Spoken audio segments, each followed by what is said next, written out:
Today, we're opening up the pages of history to look at 10 monumental texts. And we're not just talking about books that captured the spirit of their era, but works that fundamentally reshaped human thought.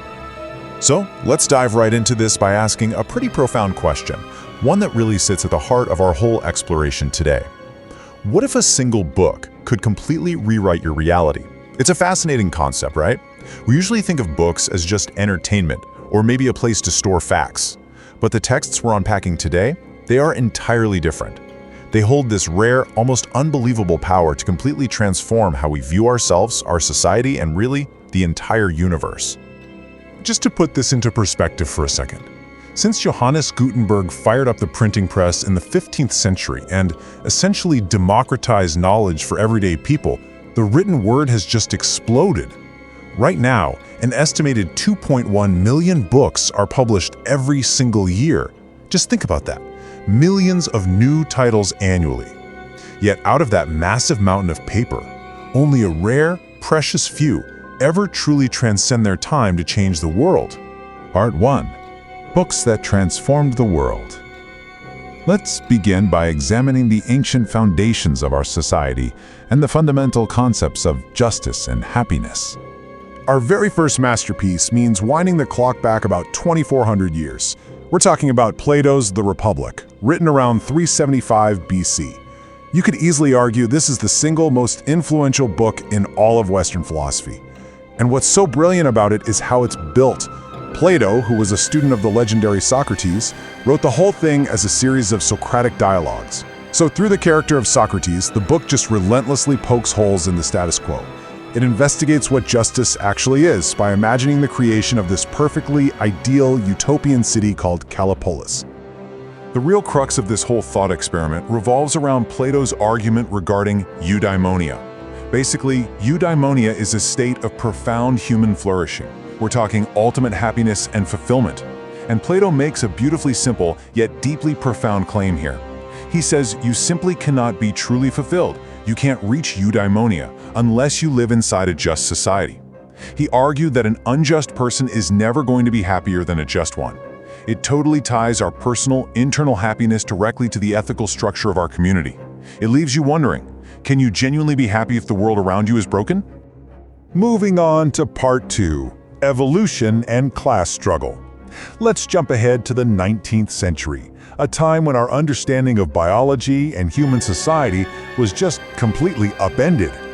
In 1859, Charles Darwin dropped On the Origin of Species. And wow, this book literally changed the world forever by introducing the theory of evolution by natural selection. Darwin laid out this incredibly heavily researched, neutral argument that species are never just fixed in place or created once for all of eternity. Instead, they survive and adapt through a branching pattern of evolution, the survival of the fittest. By bringing in a mountain of evidence, everything from fossils to plant breeding, Darwin directly challenged the religious consensus of his day and laid the absolute bedrock foundation for modern biology, genetics, and medicine. And that idea of evolution perfectly sets the stage for a totally different kind of evolution, a societal one. This was presented in the Communist Manifesto by Karl Marx and Friedrich Engels. Written right in the thick of the Industrial Revolution, they argued that pretty much all of human history boils down to one thing: class struggle. They saw society actively splitting into two main camps. On one side, you've got the bourgeoisie, the ruling class who own the capital and the factories. And on the other, the proletariat, the working class, who basically have to sell their labor just to survive. This incredibly famous quote from Marx became an absolute rallying cry, a direct call to action for the working class all over the globe.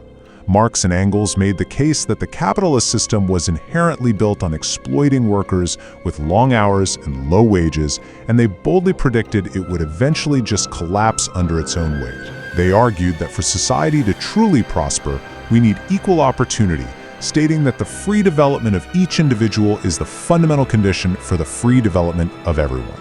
Section 3. Challenging Society and Morals. Now we're exploring thinkers who didn't just look at money or biology, but who fundamentally shattered the traditional boundaries of gender, morality, and religion. Take a look at this truly iconic statement from Simone de Beauvoir's landmark book, The Second Sex. Her central argument is absolutely fascinating. She posited that gender is fundamentally a social construct. She observed that throughout human history, men were treated as the default version of a human, while women were constantly pushed to the side as the second sex. By arguing that society, culture, and the patriarchy forced these highly specific roles onto women from the time they're children, often keeping them tied to the home to ensure economic dependence, this book practically lit the match for the second wave of feminism in the 1960s and 70s. Completely shattering conventions in a similar way, we have Friedrich Nietzsche's Beyond Good and Evil, published in 1886. Nietzsche launched an absolutely massive critique against traditional morality and religion. He argued that what most people walk around calling morality is actually just a dangerous herd mentality. Basically, if you're just blindly following what everyone else is doing or blindly bowing to traditional dogma, humanity completely loses its individuality. He believed this kind of blind obedience creates a slave morality that ultimately crushes human potential. So, instead of that herd mentality, he proposed that humanity's true, authentic driving force is the will to power. And to be clear, this isn't just about basic day-to-day survival. It is this deep, core drive to assert your creativity, to establish your own unique individuality, and to forge your own meaning in life. Nietzsche was essentially begging individuals to break free from these submissive frameworks, tear down the old moral codes, and boldly construct their own values. Part 4. Unlocking the human psyche.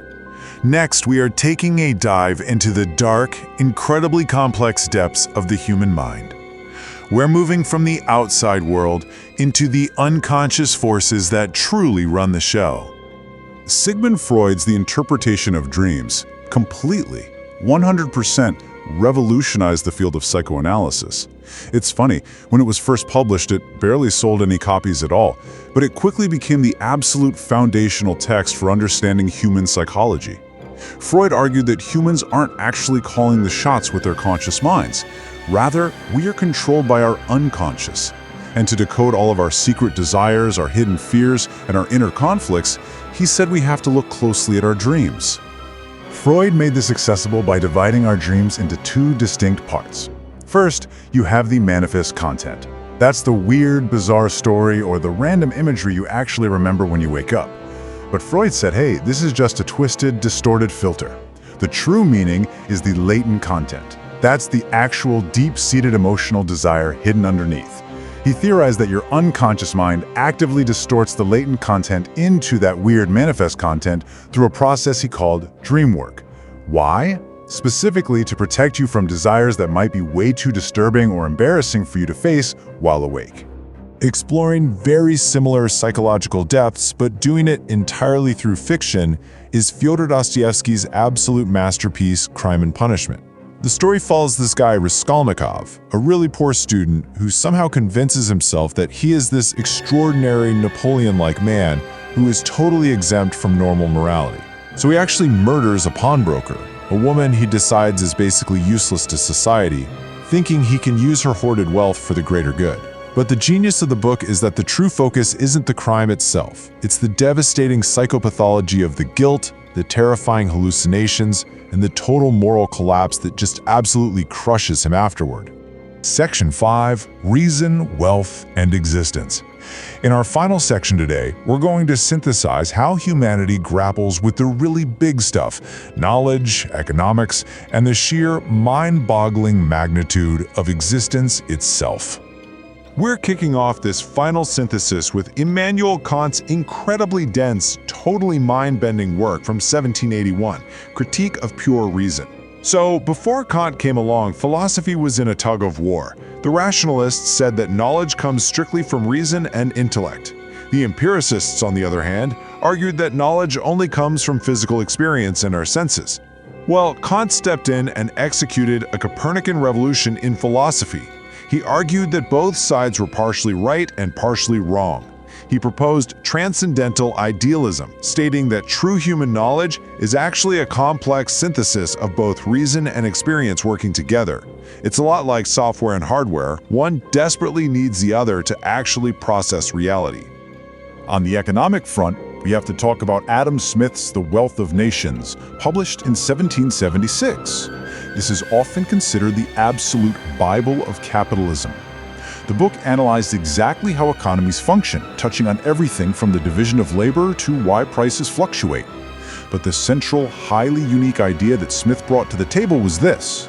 He argued that when individuals are left completely free to pursue their own self-interest in an open, free market, it naturally ends up generating much greater wealth, innovation, and prosperity for the entire society as a whole. And finally, we arrive at Leo Tolstoy's massive, 1,000-plus page epic, War and Peace. Set against the incredibly dramatic backdrop of Napoleon's 1812 invasion of Russia, Tolstoy brilliantly intertwines the lives of everyone: ordinary peasants, wealthy nobles, civilians, and frontline soldiers. And as this huge narrative unfolds, these highly specific character arcs transcend the page and become something deeply, deeply universal. Tolstoy manages to strip away all the grand, sweeping illusions of history to remind us of one simple, incredibly grounding truth: the absolute beauty and the profound privilege of just being alive. As we wrap up this explainer, we've traveled a long way, from the ancient logic of Plato's justice all the way to Tolstoy's celebration of human existence.